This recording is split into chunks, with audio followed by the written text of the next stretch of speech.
And guys, mukhang may good news tayo. No less than in our top tourist destination in the Boracay Island. Earlier this week of November, isang olive ridley sea turtle ang natagpuang nangingitlog sa dalampasigan sa isang resort sa Boracay. This is a surprise pati sa mga marine biologists since sea turtles are known to lay eggs in areas far from humans to ensure its safety.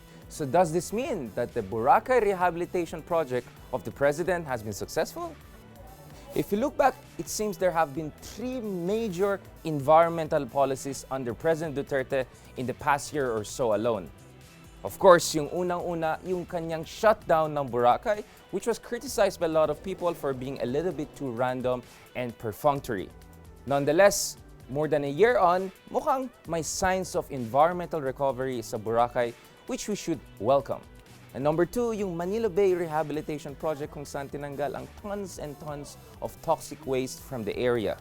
Perhaps that's a good way to move forward in cleaning up the rest of the city.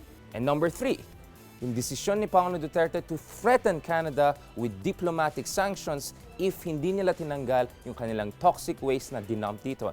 In fact, the President made it clear that this policy applies to all other developed countries who have been engaged in this kind of very questionable and illegal activity, dumping their toxic waste in poorer countries. In fact, over time, other ASEAN countries, including Thailand and Malaysia, may have been inspired by President Duterte with adopting their own strong diplomatic language and responses to similar practices by the first world countries. And most recently, as the President enters his twilight years, he has suggested to impose a plastic ban. This is extremely important because the Philippines, along with Indonesia and China, have been the top contributors to marine toxic waste. Nonetheless, pwede natin sabihin na siguro may 2-step forward, 1 step back ang nangyari under Duterte administration.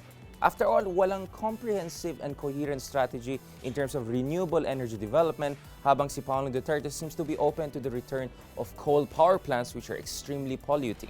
And not to mention, dun sa pinaka-toxic and environmentally damaging mining practices, including the open-pit mining, mukhang President Duterte did not take a very strong stance. At least this is the position of the environmentalist groups who feel the President has gone a little bit forward but not far enough. Nonetheless, President Duterte, when it comes to environmental policies, has shaken up the system and hopefully he sets the standard for the next administration.